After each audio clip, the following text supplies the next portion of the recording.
జనాభా లెక్కన సీట్లు పెంచితే తిరుగుబాటే అంటూ ఇక పునర్విభజనలో దక్షిణాదికి తీవ్ర అన్యాయం, ఈ రాష్ట్రాలను నిర్వీర్యం చేయాలన్నదే భాజపా చేస్తున్నటువంటి కుట్ర అంటూ మన రేవంత్ రెడ్డి మాట్లాడుతున్నటువంటి మాటలు. ఇగో చూడ్రిగో సమావేశము పెట్టిండు రేవంత్ రెడ్డి. ఈ సమావేశంలో రేవంత్ రెడ్డి, చిత్రంలో ఉత్తమ్ కుమార్ రెడ్డి, అనిల్ కుమార్ యాదవ్, ఇక హర్కర వేణుగోపాల్, మీనాక్షి, నటరాజన్, సీతక్క, మహేష్ కుమార్ గౌడ్ అందరు కలిసి మాట్లాడుతురా. జనాభా లెక్కన సీట్లు పెంచితేనట తిరుగుబాటు మొదలైపోతుందట. సీట్లు పెంచితే మరి తిరుగుబాటు ఎవరు చేస్తారు? ఎక్కడి నుండి మొదలవుతుంది? ఇక ఈ రాష్ట్రాలను నిర్వీర్యం చేయాలన్నదే భాజపా కుట్ర. ఏ రాష్ట్రాలు? పునర్విభజనలో దక్షిణాదికి తీవ్ర అన్యాయం జరిగిందట. ఇక తెలంగాణ ప్రాజెక్టుల కోసమే ఢిల్లీ వెళ్తున్నాం. అబ్బా 36 సార్లు ఢిల్లీ ఎందుకు పోయినావు సార్ అని అడిగితే తెలంగాణ ప్రాజెక్టుల కోసం ఢిల్లీకి పోతా ఉన్నట. పోయి ఎస్ఎల్బీసీ టన్నల్ కుప్పగూలిపోయింది. ఢిల్లీకి పోయిండు, వచ్చిండు, ఎస్ఎల్బీసీ టన్నల్ కుప్పగూలిపోయింది. ఢిల్లీకి 36 సార్లు పోవడం వల్లనే నాణ్యత లేనటువంటి పని జరిగింది అక్కడ. ఇక మేము లిక్కర్ దందాలు చేయడం లేదు, వీళ్ళు లిక్కర్ దందాలు అస్సలే చేస్తలేరంట. ప్రత్యేక విమానాల్లో దుబాయ్ వెళ్ళలేదు. ఇక పిసిసి సమావేశంలో ముఖ్యమంత్రి రేవంత్ రెడ్డి చెప్తా ఉన్నాడు, ప్రత్యేకమైనటువంటి విమానాలల్లో మేము పోలే. ఏది? ఢిల్లీకి, దుబాయ్కి వెళ్ళలేదట. ప్రత్యేక విమానాల్లో దుబాయ్కి వెళ్ళలేదు అంటుండు. మరి ఏ విమానాల్లో ప్యాసింజర్స్ అంటే జనాలు ఎక్కేటువంటి విమానాల్లో పోయినట్టున్నారు. అందరికి పోతారు చూడు, అట్లాంటి విమానాల్లో పోయినట్టున్నారు రేవంత్ రెడ్డి. డబ్బులు ఖర్చు పెట్టుకొని, తెలంగాణ రాష్ట్ర డబ్బులు ఖర్చు పెట్టుకొని పదే ఢిల్లీకి 36 సార్లు పోయిందంట. పోవడం రావడం ఏం తెచ్చిండే అంటే ఏం లేదు. జలాల కోసం, ప్రాజెక్టుల కోసమే ప్రయత్నం అంట. ఢిల్లీ ప్రయాణం ఎందుకయ్యా అంటే ప్రాజెక్టుల కోసం పోతున్నా అంటుండు. ఇక లోక్సభ నియోజకవర్గాల పునర్విభజనను భాజపా లెక్కల ప్రతిపాదన చేపట్టి దక్షిణాది రాష్ట్రాలకు అన్యాయం చేస్తే అది తీవ్ర సంక్షోభానికి కూడా, తిరుగుబాటుకు దారితీస్తుందని, దాన్ని అంగీకరించే ప్రశ్నే లేదని కూడా ముఖ్యమంత్రి రేవంత్ రెడ్డి హెచ్చరించారు. కుటుంబ నియంత్రణ విధానాలను కూడా పటిష్టంగా అమలు చేసినందున దక్షిణాది రాష్ట్రాల్లో జనాభా తగ్గిందని కూడా, సరిగా అమలు చేయని ఉత్తరాదిలో ఇక విపరీతంగా పెరిగిందని కూడా సీఎం తెలిపినటువంటి అంశం. ఇక దక్షిణాది రాష్ట్రాలను ఆర్థికంగా, రాజకీయంగా నిర్వీర్యం చేయాలని భాజపా కుట్ర పన్నుతోందని కూడా ఆయన ఆరోపించారు. గాంధీ భవన్ ఆవరణలో శుక్రవారం జరిగిన పిసిసి మీడియా సమావేశాల్లో సీఎం మాట్లాడారు. దక్షిణాది రాష్ట్రాల్లో పార్లమెంటు సీట్లు తగ్గవని కూడా కేంద్ర మంత్రి అమిత్ షా అంటున్నారు. అంటే ఏమీ పెరగవని కూడా అర్థమే కదా. ఇక ఎన్ని సీట్లు ఏ ప్రతిపాదికన పెరుగుతాయో వెల్లడించాలి అని చెప్తున్నటువంటి అంశం. ఇది కథ. దక్షిణాదికి తీవ్రమైనటువంటి అన్యాయం జరుగుతుందని రేవంత్ రెడ్డి చెప్తా ఉన్నాడు. ఇక బద్రీనాథ్ ధామ్లో మంచు చర్యలు విరిగిపడి ప్రాంతం నుంచి క్షతగాత్రులను తరలిస్తున్నటువంటి సైనికులు. మొత్తానికి బద్రీనాథ్ ధామ్లో మొత్తానికి మంచు చర్యలు విరిగిపోయినాయి. అక్కడ విరిగిపోయి క్షతగాత్రులు ఎవరైతే దెబ్బలు తాకిపోయినాయో వాళ్ళందరినీ మోసుకొని పోతా ఉన్నారు. అక్కడ వాళ్ళు తరలిస్తున్నటువంటి సైనికులు క్షతగాత్రులను తరలిస్తున్నారు అక్కడ నుండి మొత్తానికి. ఇక మంచు చర్యల కింద 22 మంది ఉన్నారట. ఒక్కరు కాదు, ఇద్దరు కాదు, ఏకంగా 22 మంది. ఇప్పటికే 33 మందిని రక్షించిన బలగాలు. ఉత్తరాఖండ్లో మొత్తానికి ప్రమాదం జరిగింది. ఇప్పటికీ 33 మందిని రక్షించారట. ఇక ఇది ఎక్కడ జరిగిందా? ఉత్తరాఖండ్లో జరిగినటువంటి ప్రమాదం. ఇక ఉత్తరాఖండ్లో మంచు చర్యల్ని తొలగించేటువంటి పనులు నిర్వహిస్తున్న కార్మికుల్లో 55 మంది అనూహ్యంగా వాటి కింద చిక్కుకుపోయారు. ఒకసారిగా ఇక పైనుంచి మంచు పెళ్ళలు కూడా వారిపై పడిపోవడంతో ఆ ప్రమాదం సంభవించింది. ఇక సహాయక బృందాలు కూడా 33 మందిని రక్షించగలిగాయి. ఇక మిగిలిన 22 మంది ఆచూకీ కోసం ముమ్మరంగా గాలింపు చర్యలు చేపట్టారు. బద్రీనాథ్ క్షేత్రానికి సమీపంలో ఇక చమేలి జిల్లాలోని మనా గ్రామం వద్ద మొత్తానికి శుక్రవారం ఈ ఘటన చోటు చేసుకుంది. ఇది భారత్ టిబెట్ సరిహద్దుల్లో మన దేశానికి చెందినటువంటి చివరి గ్రామం. జాతీయ రహదారిపైన భారీగా పేరుకుపోయినటువంటి మంచు మెటలను కూడా సరిహద్దు రహదారుల సంస్థ ఇక BRO సిబ్బంది తొలగిస్తున్నప్పుడు కూడా దుర్ఘటన జరిగిందని చెప్తున్నటువంటి అంశం. ఇక ఈ ప్రదేశం సముద్ర మట్టానికి 3200 మీటర్ల ఎత్తులో ఉంది. మంచుతో కూడిన వర్షం దట్టంగా ఇక కురుస్తుండటం, చీకటి పడిపోవడం వల్ల సహాయక చర్యలకు కూడా తీవ్ర ఆటంకం జరిగిందట. ఇక మొత్తానికి ఘటనా స్థలానికి జాతీయ రాష్ట్ర విపత్తుల ప్రతిస్పందన ఇక దళాలు కూడా మొత్తానికి చేరుకొని సహాయక కార్యక్రమాల్లో పాల్గొన్నాయని చెప్తున్నటువంటి అంశం.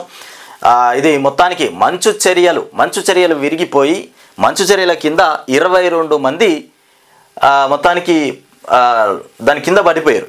ఒక 33 మందిని సురక్షితంగా కాపాడారు. ఇక ఒప్పందం కుదుర్చుకుంటారా లేదా ట్రంప్ అడుగుతా ఉన్నాడు. ఇక బెలెన్స్కీపై ట్రంప్ ఆగ్రహం వ్యక్తం చేస్తూ ఉన్నాడట. మీ తీరు 3వ ప్రపంచ యుద్ధం తెచ్చేలా ఉంది. వాడిగా వేడిగా భేటీ అర్థవంతంగా ముగిసినటువంటి చర్చ. మొత్తానికి ఒప్పందం కుదుర్చుకుంటారా లేదా మొత్తానికి బెలెన్స్కీ పైన ట్రంప్ ఆగ్రహం వ్యక్తం చేస్తూ ఉన్నాడు. ఇంకొక విషయం ఏంటంటే ఇక్కడ 6,000 కోట్లతోని నిరుద్యోగులకు స్వయం ఉపాధి కల్పించబోతున్నాం అంటారు. నిరుద్యోగులు ఎక్కడున్నారు? రాష్ట్రంలో చాలామంది నిరుద్యోగులు ఉన్నారు. మరి వాళ్ళందరికీ స్వయం ఉపాధి కల్పించాలి కదా. కల్పించడానికి 6,000 కోట్లు తీసుకొచ్చి పెడుతున్నాం అని చెప్తుండు. మరి నిరుద్యోగులకు ఈ 6,000 కోట్లతో స్వయం ఉపాధి కల్పించారా? ఇది పేపర్ ప్రకటనలకు ఫోటోలకు మాత్రమే అంకితమైపోతుందా? 2న వనపర్తిలో పథకాన్ని ప్రారంభించనున్న సీఎం. 2వ తారీఖున వనపర్తిలో ఈ పథకాన్ని సీఎం రేవంత్ రెడ్డి చేతుల మీదుగా ప్రారంభిస్తారట. రాష్ట్ర స్థాయి బ్యాంకర్ల సమావేశంలో మొత్తానికి ముఖ్యమంత్రి బట్టి ఉప ముఖ్యమంత్రి బట్టి వెల్లడి చేస్తున్నటువంటి అంశాలు. నిరుద్యోగ యువత స్వయం ఉపాధి కోసం మార్చి 2న వనపర్తిలో 6,000 కోట్లతో పథకాన్ని ముఖ్యమంత్రి రేవంత్ రెడ్డి ప్రారంభిస్తారని కూడా ఉప ముఖ్యమంత్రి బట్టి విక్రమార్క మొత్తానికి ప్రకటించారు. బ్యాంకర్ల సమావేశంలో బట్టి అట్లాగే తుమ్మల మొత్తానికి 6,000 కోట్లతోని నిరుద్యోగులకు స్వయం ఉపాధి కల్పిస్తామని చెప్తా ఉన్నారు. ఒక విషయం ఏంటంటే ఇక్కడ ఎస్ఎల్బిసి టన్నల్లో ప్రమాదంలో చిక్కుకుపోయారు కదా 8 మంది. వాళ్ళ ఆచూకీ మరి దొరికిందా దొరకలేదా? ఇంకా సొరంగంలో జీపీఆర్ పరికరం ఆధారంగా స్కానింగ్ చేస్తున్నటువంటి ఎన్జీఆర్ఐ నిపుణులు జీపీఆర్ ఆధారంగా మొత్తానికి సొరంగంలో పరికరం ఆధారంగా స్కానింగ్ చేస్తూ ఉన్నారట. ఆ స్కానింగ్ని బట్టి ఇక వెతుకులాట జరుగుతూ ఉన్నది. సొరంగంలో మొత్తానికి జల్లెడ పడతా ఉన్నారట. ఇక రాత్రి బవళ్ళు కొనసాగుతున్నటువంటి సహాయక చర్యలు మొత్తానికి తొలిసారి టీబీఎంను కూడా దాటి మొదలైనటువంటి అన్వేషణ. జీపీఆర్ పరికరంతో పలు అనుమానిత ప్రాంతాల గుర్తింపు. ఆయా చోట్ల తవ్వుతున్నటువంటి నిపుణులు మొత్తానికి జీపీఆర్తోని ఆయా చోట్ల నిపుణులు తవ్వుతూ ఉన్నారట. ఎస్ఎల్బిసి సొరంగం వద్ద నుంచి మొత్తానికి నాగర్ కర్నూలు జిల్లా అమ్రాబాద్ మండలం దోమలపెంట సమీపంలోని శ్రీశైలం ఎడమగట్టు కాలువ ఎస్ఎల్బిసి సొరంగంలో సహాయక చర్యలు ముమ్మరంగా సాగుతున్నాయి. శుక్రవారం ఎన్ఆర్ఎస్ఏ ఎన్జీఆర్ఐ జిఎస్ఐ బృందాలు కూడా గ్రౌండ్ పెంట్రేటింగ్ రాడార్ మొత్తానికి జీపీఆర్ పరికరంతో చేసినటువంటి అన్వేషణలో బురద లోపల ఆనవాళ్లు కనిపించినట్లు కూడా ప్రచారం జరిగిన దాన్ని ఎవరూ ధృవీకరించలేదని చెప్తున్నటువంటి అంశం. ఇకపోతే కేంద్ర మంత్రిగా మీరు తెలంగాణకు చేసింది ఏమిటి? మీ వైఫల్యాలను కప్పిపుచ్చుకునేందుకే ఎదురుదాడి మొత్తానికి కిషన్ రెడ్డి రేవంత్ రెడ్డి బహిరంగ లేఖ మొత్తానికి ఇక్కడ చూస్తున్నటువంటి అంశం. కేంద్ర మంత్రిగా మీరు తెలంగాణకు చేసింది ఏమిటి అంటూ కిషన్ రెడ్డికి సీఎం రేవంత్ రెడ్డి బహిరంగంగా లేఖ రాసిందట. నిన్న చెప్పిండు కదా, రేవంత్ రెడ్డి ఏ పని చేసినా కిషన్ రెడ్డి అడ్డుకుంటుండట. మెట్రోకు సంబంధించినటువంటి పనుల్లో కిషన్ రెడ్డి అడ్డుకున్నాడని మోదీకి చెప్పినటువంటి మాట. అదే విషయంలో ఇవాళ కిషన్ రెడ్డికి ఓపెన్గా రేవంత్ రెడ్డి లేఖ రాసిండు, బహిరంగ లేఖ రాసిండట. మీ వైఫల్యాలను కప్పిపుచ్చుకునేందుకే ఎదురుదాడి చేస్తూ ఉన్నారు. తెలంగాణకు చేసింది ఏమిటి? కేంద్రం నుండి మీరు తెలంగాణకు చేసింది ఏమిటి అంటూ రేవంత్ రెడ్డి. మరి రేవంత్ రెడ్డి ముఖ్యమంత్రి అయిన తర్వాత తెలంగాణ రాష్ట్రానికి ఏం చేసిండు? ఏం చేయలే, మాటలు చెప్పుకుంటా కాలం గడిపిండు. ఇంటర్ పరీక్షల్లో వాచీలను అనుమతించరు. ఇంటర్ పరీక్షలు పోయే వాళ్ళు వాచీలు పెట్టుకొని పోవద్దు. వాచీలు అసలు అనుమతే లేదంట. ఈసారి అమలు చేయాలని నిర్ణయం. ఈ ఒక్కసారి మాత్రం అమలు చేస్తారట. తర్వాత నుండి వాచ్ల అమల్లో ఉండవు. రాష్ట్రంలో మార్చి 5 నుంచి జరిగే ఇంటర్మీడియట్ పరీక్షల్లో ఈసారి చేతి గడియారాన్ని నిషేధించారు. ఈ మేరకు విద్యార్థులు వాచ్ ధరించి వస్తే పరీక్ష కేంద్రాల్లోకి అనుమతించరు. గత ఏడాది వరకు కూడా స్మార్ట్ వాచ్ను మాత్రమే అనుమతించేవారు కాదు. విద్యార్థులు సాధారణ చేతి గడియారాలు ధరించేటువంటి వీలుండేది. అలాగే ఎలక్ట్రానిక్ వస్తువులను కూడా అనుమతించడం లేదు. అయితే పరికరంతో ఎలాంటి అక్రమాలకు కూడా పాల్పడతారోనన్న అనుమానాలు మొత్తానికి అధికారులను వెంటాడుతున్నాయట. ఈ మేరకు మరింత పకడ్బందీగా పరీక్షలు నిర్వహించాలని భావించి ఏ రకమైనటువంటి చేతి గడియారాన్ని అనుమతించరాదని కూడా నిర్ణయించినట్లు బోర్డు వర్గాలు తెలుపుతా ఉన్నాయి. మొత్తానికి ఇకపోతే భూభారతి నిబంధనలు సిద్ధమైపోయినట. ఈ భూభారతి ఎప్పుడొస్తుంది, రెవెన్యూలో ఉన్నటువంటి మార్పులు చేర్పులు ఎప్పుడు జరుగుతాయని చూస్తూ ఉన్నారు. మొత్తానికి భూభారతి సిద్ధమైపోయింది. ఇక మార్పులు చేర్పులు జరిగే అవకాశాలు ఉన్నాయని చెప్తారు. అందుబాటులోకి వచ్చిందట. భూభారతి నిబంధనలు సిద్ధం. ఇకపోతే కొత్త రెవెన్యూ చట్టం భూభారతి అమలు కోసం రూపొందిస్తున్నటువంటి నిబంధనలకు సంబంధించినటువంటి నివేదిక దాదాపు సిద్ధమైనట్లు తెలిసింది. రెవెన్యూ శాఖ ముఖ్య కార్యదర్శి నవీన్ మిత్తల్, భూమి చట్టాల నిపుణుడు సునీల్ కుమార్ నేతృత్వంలో ఇక ROR 2025 చట్టాన్ని అమలు చేయడానికి అవసరమైనటువంటి రూల్స్ను రూపొందిస్తున్నారు. గత ఏడాది డిసెంబర్లో ప్రభుత్వం కొత్త రెవెన్యూ చట్టాన్ని తీసుకురాగా జనవరి 9న గవర్నర్ ఆమోద ముద్ర వేయడంతో చట్ట రూపం దాల్చింది. విధి విధానాలు సిద్ధమైతేనే క్షేత్రస్థాయిలో చట్టం అమలు సాధ్యమవుతుంది. దీంతో ప్రభుత్వం ఇక నిపుణులకు ఈ బాధ్యత అప్పగించింది. చట్టం అమల్లో ఇబ్బందులు తలెత్తకుండా క్షేత్రస్థాయి అధికారుల నుంచి కూడా అభిప్రాయాలను తీసుకున్నారట. ఎంపిక చేసిన కలెక్టర్లు, ఇక అదనపు కలెక్టర్లు, RDOలు, తహసీల్దార్లలో ఇక వర్క్ షాప్ నిర్వహించారు. వారి నుంచి అభిప్రాయ సేకరణ తరువాత నిబంధనలకు తుది రూపు కూడా ఇస్తున్నారట. అనంతరం ఇక వేదికను కూడా న్యాయశాఖ పరిశీలనకు పంపనున్నారు. ఇక న్యాయపరమైనటువంటి ఇబ్బందులేవి లేవని కూడా తెలిపాక ప్రభుత్వానికి అందనుందట. మొత్తానికి మంత్రివర్గంలో చర్చించిన తర్వాత ప్రభుత్వం చట్టం అమల్లోకి తీసుకొచ్చేటువంటి తేదీని కూడా ప్రకటించనుంది. మొత్తానికి భూభారతి రెడీ అయిపోయిందట. ఇక భూభారతి ఎప్పుడు వస్తుంది, ధరణి పోయింది, భూభారతి తీసుకొస్తామని చెప్పిండు రేవంత్ రెడ్డి. ఇక భూభారతిలో మొత్తం చట్టం రెడీ చేసిరట. ఇక అమల్లోకి తీసుకురావడమే, మంత్రివర్గ సమావేశం పెట్టి అమల్లోకి తీసుకురావడమే లేట్. చట్టాలన్నీ చేంజ్ అయిపోయినాయి, నిబంధనలన్నీ చేంజ్ చేసేసారు. ఇక ఓరుగల్లుకు రెక్కలు వస్తున్నాయంటే అక్కడ భూములకు రెక్కలు వస్తున్నట్టున్నాయి. ఇక మామనూరు విమానాశ్రయానికి పచ్చ జెండా ఊపిరు. మొత్తానికి ఓరుగల్లుకు రెక్కలు వస్తున్నాయి. దసరంపై కేంద్ర మంత్రి రామ్మోహన్ నాయుడు సంతకం పెట్టిండు. ఈ ఏడాది నుంచి విమానాల సందడి ఇక చురుగ్గా 253 ఎకరాల భూసేకరణ కూడా జరగబోతుందట. మొత్తానికి వరంగల్ జిల్లా మామనూరు వద్ద కొత్త బ్రౌన్ ఫీల్డ్ ఎయిర్పోర్టు ఇక నిర్మాణానికి కేంద్ర పౌర విమానాల శాఖ మంత్రి కె రామ్మోహన్ నాయుడు పచ్చ జెండా ఊపారు.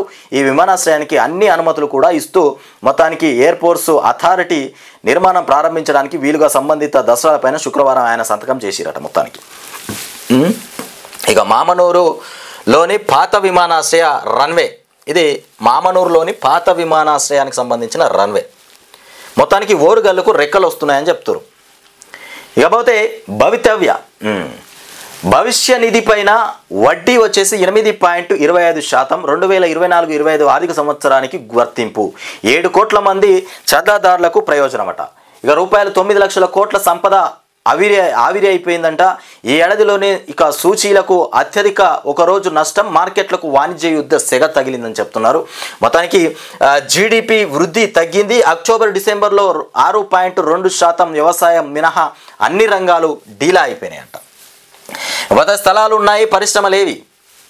ఇక్కడ స్థలాలు ఉన్నాయి. ఇది పెద్దపల్లి జిల్లా రాకల్దేవి పల్లిలోని నిరుపయోగంగా ఉన్నటువంటి భూమి. మొత్తానికి స్థలాలు ఉన్నాయి కానీ పరిశ్రమలు లేవట. ఇక ఆహార శుద్ధికి అంతంత మాత్రమే స్పందన. 3 ఏళ్లుగా 1000 ఎకరాలు నిరుపయోగంగా పడి ఉన్నాయట. మొత్తానికి ఇక ఆహార శుద్ధి పరిశ్రమల కోసం గతంలో రాష్ట్ర వ్యాప్తంగా ఏర్పాటు చేసిన ప్రత్యేక మండలకు పరిశ్రమల ఇక రాక 1000 ఎకరాల భూములు కూడా నిరుపయోగంగా ఉన్నాయి. కేంద్ర రాష్ట్ర ప్రభుత్వాల నుంచి రాయితీలు, ప్రోత్సాహకాలున్న సంస్థల నుంచి ఆశించిన స్పందన లేదని చెప్తారు. మొత్తానికి శ్రీశైలం సాగర్లో 25 TMCలు ఇక మినిట్స్ విడుదల చేసినటువంటి కృష్ణా బోర్డు. మొత్తానికి శ్రీశైలం సాగర్లో 65 TMCల నీళ్లు విడుదల చేసినారట కృష్ణా బోర్డు. వెలుగు దినపత్రికలో చూద్దాం ఒక్కసారి. ట్రంప్ కేంద్ర మంత్రిగా కిషన్ రెడ్డి తెచ్చింది ఏం లేదట. ఇదే రేవంత్ రెడ్డి బహిరంగంగా రాసినటువంటి లేఖ. ఇక పోరాడాల్సిందే. ఎవరు పోరాడుతున్నారు? ఈయన తమిళనాడు సీఎం స్టాలిన్ చెప్తా ఉన్నాడు, ఇప్పటి నుండి పోరాడాలంట భాజపా. మొత్తానికి జనాభా ప్రతిపాదికన డెలిమిటేషన్ చేపట్టి సౌత్ స్టేట్స్కు శిక్ష విధించవద్దు. ఇక ఒకవేళ అలా చేయడానికి చూస్తే ఎట్టి పరిస్థితుల్లోనూ ఒప్పుకోం. కేంద్ర ప్రయత్నాలను కూడా అడ్డుకుంటాం. కేవలం జనాభా ప్రతిపాదికన డిలిమిటేషన్ చేపట్టొద్దు అంటూ దీనిపై అందరం కలిసికట్టుగా పోరాడదామని చెప్తా ఉన్నటువంటి అంశం. ఇకపోతే ఉన్న సీట్లను కూడా కోల్పోతాం. ఇది రేవంత్ రెడ్డి ఏమో చెప్తా ఉన్నాడు. 1 నేషన్ 1 ఎలక్షన్, 1 నేషన్ 1 ఎలక్షన్. జమిలీ ఎన్నికలు వస్తే ఉన్న సీట్లు కూడా పోతాయి అంటుండు. 1 నేషన్ 1 ఎలక్షన్. కాంగ్రెస్ వాళ్ళకు మొత్తానికి 1 నేషన్ 1 ఎలక్షన్ అంటే దడబుట్టుకున్నది. ఏమనంటే ఇది మోదీకి అనుకూలంగా తెచ్చుకుంటురాయా అంటారు జమిలీ ఎన్నికల్ని. కానీ రేవంత్ రెడ్డి ఉన్న సీట్లు కూడా పోతాయని చెప్తుండు. మోదీ ఎజెండా ఇది ప్రజాస్వామ్యానికి ముప్పు. జనాభా ప్రతిపాదికన డెలిమిటేషన్ జరిగితే దక్షిణాది రాష్ట్రాలు తీవ్రంగా నష్టపోతాయి. అదనంగా నియోజకవర్గాలు కూడా మొత్తానికి రాకపోగా ప్రస్తుతం ఉన్న సీట్లను కూడా కోల్పోతామని చెప్తున్నటువంటి రేవంత్ రెడ్డి. ఇక సీట్లు తగ్గవంటే మొత్తానికి పెరగవనే కదా. ఇక డిలిమిటేషన్లో దక్షిణాది రాష్ట్రాలకు అన్యాయం జరగదని కేంద్ర హోంమంత్రి అమిత్ షా మొత్తానికి చేసినటువంటి వ్యాఖ్యలను తీవ్రంగా ఖండిస్తున్నా. ఇక సీట్లు తగ్గవంటే పెరగవనే కదా. ఇక బహుశా ఆయనకు సరైనటువంటి సమాచారం లేనట్టుంది. సౌత్ రాష్ట్రాలను ఆయన తప్పుదోవ పట్టిస్తున్నారు అంటూ కర్ణాటక సీఎం సిద్దిరామయ్య మాట్లాడుతున్నారు. ఇక మంచు చర్యలు విరిగిపడినటువంటి అంశం. ఇకపోతే సెమీస్లో ఆస్ట్రేలియా మొత్తానికి భారీ వర్షం కారణంగా ఛాంపియన్స్ ట్రోఫీలో శుక్రవారం ఆస్ట్రేలియా మొత్తానికి ఆఫ్ఘనిస్తాన్ మధ్య జరిగినటువంటి ఆఖరి లీగ్ మ్యాచ్ ఇక రద్దయింది. దీంతో గ్రూప్ బిలో 4 పాయింట్లు కూడా సాధించినటువంటి కంగారులు కూడా టాప్ ప్లేస్తో ఇక సెమీస్ బర్త్ను కూడా ఖాయం చేస్తున్నారట. మొత్తానికి ఏది ఎట్లా ఉంటే డిలిమిటేషన్ హీట్ మొత్తానికి ఈ 1 నేషన్ 1 ఎలక్షన్ పైన హీట్ రాష్ట్ర వ్యాప్తంగా దేశవ్యాప్తంగా కూడా ఒక వేడి వాతావరణం అయితే నెలకొన్నదట. ఇక జనాభా ప్రతిపాదికన లోక్సభ సిగ్మెంట్లు విభజిస్తే మొత్తానికి ఊరుకోబోమని కూడా దక్షిణాది రాష్ట్రాల హెచ్చరిక. తమకు అన్యాయం జరుగుతుందనే ఆందోళన. నార్త్ స్టేట్స్కు కూడా మాత్రం భారీగా లబ్ధి జరుగుతుందని కూడా ఫైర్ అవుతున్నటువంటి అంశం. జనాభా నియంత్రణ కారణంగా సౌత్ స్టేట్స్కు ఇప్పుడు నష్టం. ఇక లోక్సభలో ప్రాతినిధ్యం 24 నుంచి 19% పడిపోయే ఛాన్స్ ఉందట. తెలంగాణ ఏపీలో 3 సీట్ల చొప్పున పెరిగే అవకాశం ఉంది. కేరళలోనైతే ఇక ఇప్పుడున్నటువంటి సీట్లలో ఒకటి తగ్గిపోవచ్చు. ఇక యూపీ బీహార్ వంటి ఉత్తరాది రాష్ట్రాల్లో భారీగా పెరగనున్నటువంటి సీట్లు. ఇప్పటి వరకు 3 సార్లు ఇక డిలిమిటేషన్ 2 సార్లు సీట్లు పెంపు. ఇప్పుడు 2026లో డిలిమిటేషన్ చేసేందుకు కూడా కేంద్రం మొత్తానికి కసరత్తు చేస్తుందని చెప్తున్నటువంటి అంశం. ఇకపోతే ఇక సింప్లిసిటీకి కేర్ ఆఫ్ అంటూ మీనాక్షి నటరాజన్ ఇక సాదా సీదాగా ట్రైన్లో హైదరాబాద్ రాక. అయ్యో. ఇక హంగో హార్బాటుకు దూరం, బొకేలు ఫ్లెక్సీలకు నో, నేతలు బ్యాగులు మోసి ఆత్మగౌరవం కోల్పోవద్దని హితువు. మొత్తానికి సింప్లిసిటీకి కేర్ ఆఫ్గా మీనాక్షి నటరాజన్. ఇక వరంగల్ ఎయిర్పోర్టుకు కేంద్రం మొత్తానికి గ్రీన్ సిగ్నల్ చేసింది.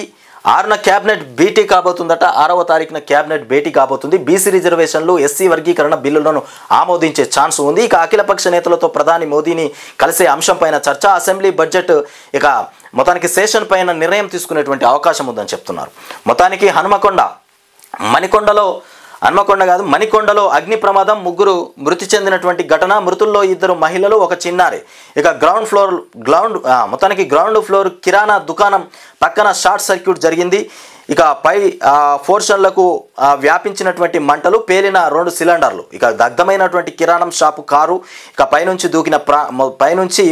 దూకి ప్రాణాలు కాపాడుకున్నటువంటి కొందరు. ఇక మొత్తానికి తాళ్లతో పిల్లలను కిందికి దించినటువంటి స్థానికులు. ఇగో మణికొండలో అగ్ని ప్రమాదం, అక్కడ 3 మృత్యువాత పడ్డారు. ఒక్క రోజులోనే 8 లక్షల కోట్ల ఫట్ అంట. మొత్తానికి ఒక్క రోజులోనే 8 లక్షల కోట్లు ఫట్ అయిపోయినాయంట. ఇక భారీగా పతనమై మన స్టాక్ మార్కెట్లు మొత్తానికి భారీగా పతనమైపోయినాయట స్టాక్ మార్కెట్.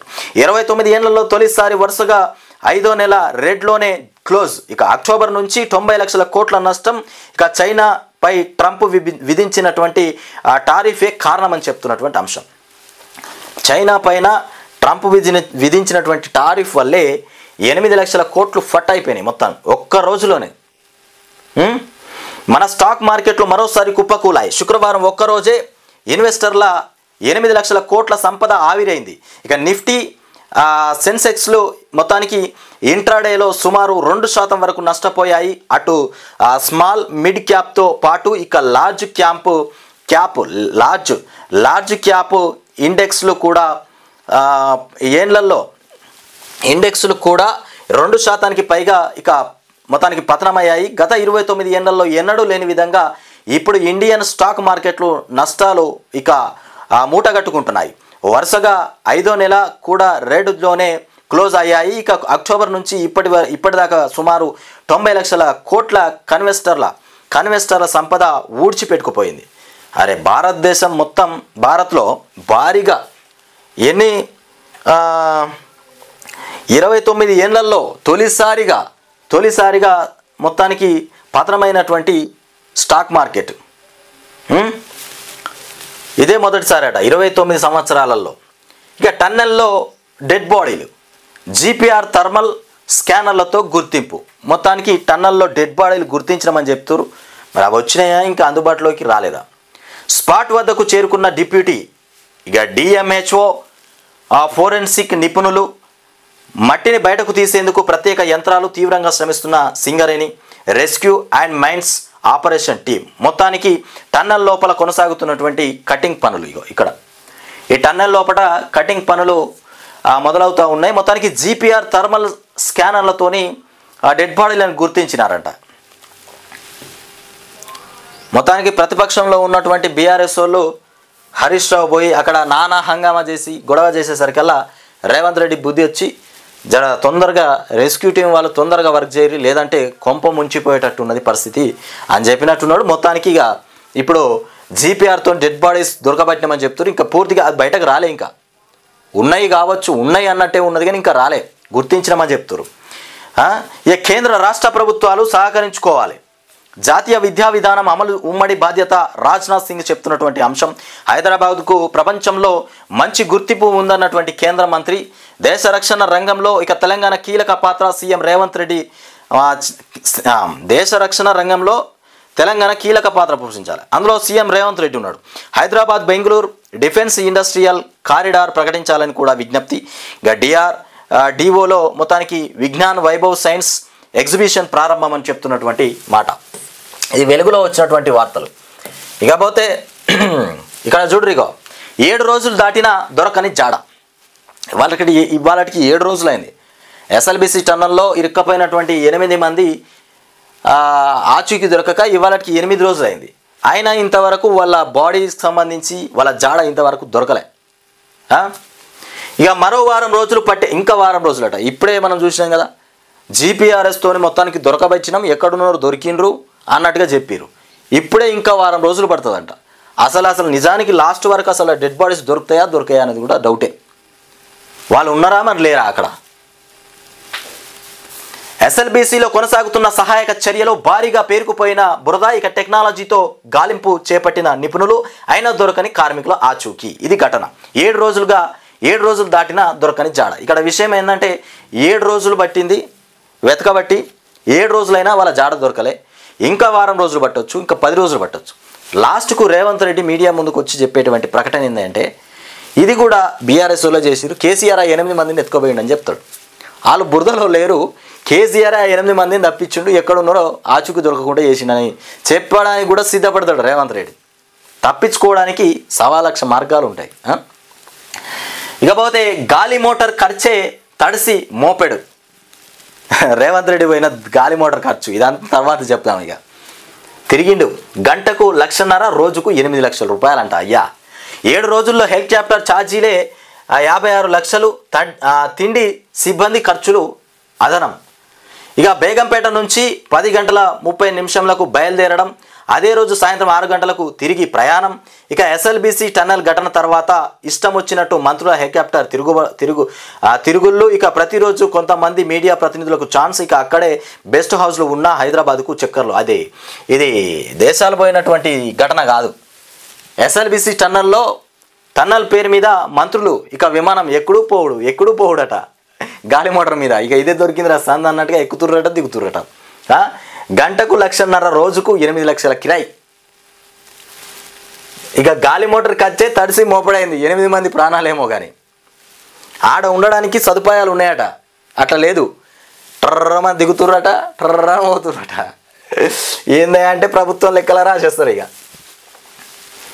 ఇక ఎస్ఎల్బిసి ప్రమాదం తర్వాత రాష్ట్ర మంత్రుల తీవ్ర విమర్శలకు దారితీసింది. సహాయక చర్యలపైన నిమగ్నం కావాల్సినటువంటి నేతలు హెలికాప్టర్లో చక్కర్లు కొట్టడానికి కూడా మొత్తానికి పరిమితం అయ్యారన్నటువంటి చర్చ జరుగుతోంది. ఇక హైదరాబాద్ నాగర్ కర్నూలు మధ్య రాకపోకలు సాగిస్తూ భారీ మొత్తంలో ప్రజాధనాన్ని వృధా చేశారు ఈ ఏడాది.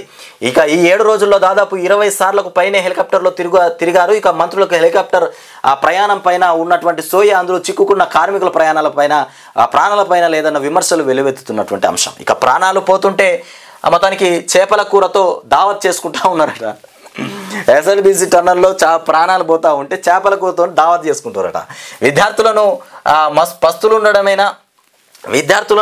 పస్తులుంచడమేనా ప్రజాపాలన? రేవంత్ సర్కార్ పై కేటీఆర్ మండిపాటు. మొత్తానికి రేవంత్ సర్కార్ పైన ఇక రేవంత్ రెడ్డికి మరోసారి అవమానం జరిగిందట. అయ్యో, ఏడ జరిగింది అవమానం? పేరు తప్పు చెప్పిన రాజ్నాథ్, సీఎం పేరు మర్చిపోయిన యాంకర్. అగో, మళ్ళా అవమానం జరిగిందా? మళ్ళీ ఏం జరుగుతుందో మరి.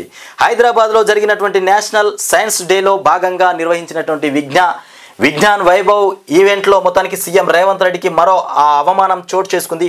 తెలంగాణ సీఎం అని చెబుతూ ఇక రేవంత్ రెడ్డి పేరును చెప్పడానికి కూడా యాంకర్ పదే మొత్తానికి భయపడ్డారు. ఇక ఆఖరికి పేరు చెప్పలేకపోయారు. మరోవైపు కేంద్ర రక్షణ శాఖ మంత్రి రాజ్నాథ్ సింగ్ సైతం ఇక రేవంత్ రెడ్డి పేరు తప్పు పలికారట. తెలంగాణ ముఖ్యమంత్రి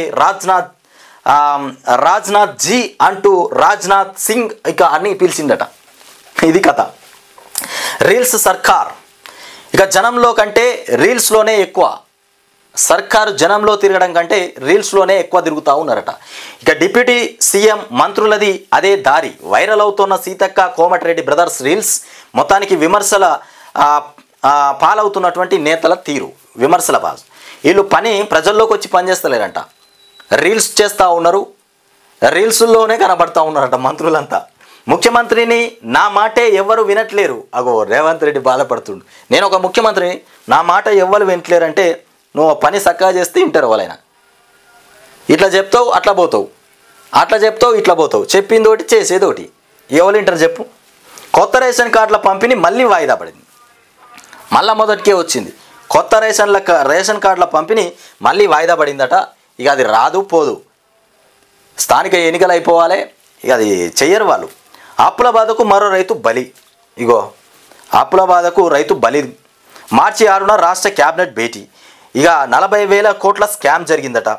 ఇక పింక్ బుక్లో రాస్తున్నాం. ఎవరెవరు పేరు పింక్ బుక్లో రాస్తున్నారు? ఎవరెవరైతే ఎక్స్ట్రాల్ చేస్తూ ఉన్నారో అధికారులైనా రాజకీయ నాయకులైనా కాంగ్రెస్లో ఉన్నోళ్ళు వాళ్ళందరి పేర్లు కవిత, ఎమ్మెల్సీ కల్వకుంట్ల కవిత పింక్ బుక్లో రాసి పెడుతుందట ప్రభుత్వం వచ్చిన తర్వాత వాళ్ళ తాట తీయడానికి.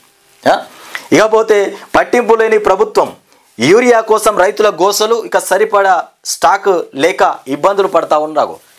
యూరియా కోసం రైతులు చూడురి. గతంలో 2010 తెలంగాణ రాష్ట్రం ఏర్పడక ముందు కాంగ్రెస్ ప్రభుత్వం ఉన్నప్పుడు ఇదే తీరు, మళ్ళీ అదే తీరు తలపిస్తూ ఉన్నది. గతంలో కూడా ఇట్లనే యూరియా కోసం పోయి టిఫిన్లు చేయాలి, టిఫిన్ ఖర్చులు, ఛాయ్ ఖర్చులు, మన్ను మసనం అక్కడనే ఉండాలి. ఇక సరిపడ స్టాక్, నిత్యం ఏదో ఒక చోట నిరసనలు అయినా పట్టించుకొని సర్కార్. ఇక ప్రభుత్వ తీరుపై అన్నదాతల ఆగ్రహం. ఇక తుమ్మల చెప్తా ఉన్నాడు, మరి మేమందరికీ మంచిగానే స్టాక్ అందిస్తున్నాం, యూరియా ఎక్కడ కూడా ఇబ్బంది, రైతులకు యూరియా విషయంలో ఎక్కడ ఇబ్బంది లేకుండా స్టాక్ మంచిగానే పంపిస్తున్నాం అన్నాడు. మరి ఇదేంది పరిస్థితి? పడిగాపులు కాచడం. పడిగాపులు ఎందుకు కాస్తుర్రు?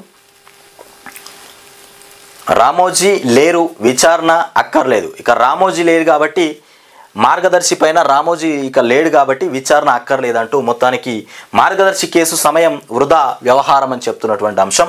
డిపాజిట్ల వసూళ్లపై ఎవరు ఫిర్యాదు? కోర్టు సూచించినటువంటి తెలంగాణ, ఏపీ ప్రభుత్వాలు మార్గదర్శి ఫైనాన్షియర్స్కు కూడా లబ్ధి చేకూర్చేలా మొత్తానికి ఎత్తుగల్లు చేస్తూ ఉన్నారట. ఇక చట్టవిరుద్ధంగా ₹1,000 కోట్ల డిపాజిట్ల సేకరణ నేరమేనన్నటువంటి ఆర్బీఐ క్రిమినల్ ప్రొసీడింగ్స్ ఎదుర్కోవాల్సిందే. ఇక రామోజీ చేసినటువంటి నేరానికి మార్గదర్శి ఫైనాన్షియర్స్ ఇక హెచ్యుఎఫ్దే బాధ్యతనంట. ఆయన మరణించినా కూడా విచారణ తప్పదని ఇక స్పష్టీకరణ. నాడు అక్రమాలు జరగలేదని కూడా ఇప్పుడు మాట మారుస్తున్నారు. ఇక ఉండవల్లి మార్చి 7వ తేదీకి విచారణ వాయిదా అని చెప్తున్నటువంటి అంశం. ఇకపోతే ఏ క్షణంలోనైనా బయటకి ఎస్ఎల్బీసీ సొరంగంలో జీపీఆర్ ఇక ద్వారా 5 చోట్ల అనుమానిత అవశేషాలు గుర్తింపు అని చెప్తున్నారు. అది అంత అబద్ధం, దూబు. వారం రోజులైనా బయటకు రాదు. అది శరణమా ఇక రణమేనా? ఇక ఇంకొక విషయం ఏంటంటే ఏపీ బడ్జెట్ హామీల రద్దు మోసాల వద్దు. ఏపీ బడ్జెట్ హామీలు రద్దు మోసాల పద్దు అంటూ మొత్తానికి బడ్జెట్ పుటల సాక్షిగా బాబు మరోసారి మోసం చేసిండట. యువత పిల్లల మహిళలకు మళ్ళీ దగ, నిరుద్యోగ భృతి, ఆడబిడ్డ నిధికి కూడా 0, మహిళల ఉచిత బస్సు తుస్సు, అరకొరగా ఉన్న అన్నదాత సుఖీభవ, 50 ఏళ్లకే పెన్షన్, ఇక దేవుడెరుగు ఉన్న పెన్షన్లకే ఈ బడ్జెట్లో 5,000 కోట్లకు పైగా కోత. ఇప్పటికే దాదాపు 2 లక్షల పెన్షన్ల కత్తరింపు కూడా జరిగిందట. 3,000 కోట్లకు పైగా కోతలతో తల్లికి వందనం. ఇక మరోపక్క తొలిసారిగా ₹1,00,000 కోట్లకు పైగా అప్పులు. ఇక పన్నేతర బాధుడితో ప్రజల జేబులు కూడా కాలైపోతున్నాయట. మొత్తం బడ్జెట్ రూపాయలు వచ్చేసి 3.22 లక్షల కోట్లు అని చెప్తున్నటువంటి అంశం. ఇది సాక్షిలో వచ్చినటువంటి వార్తలు. టెక్నాలజీతో ముందడుగు.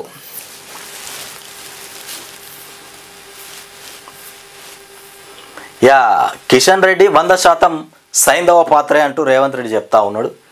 సైంధవ పాత్ర అనేట కిషన్ రెడ్డిది 100%. కట్ చేయి.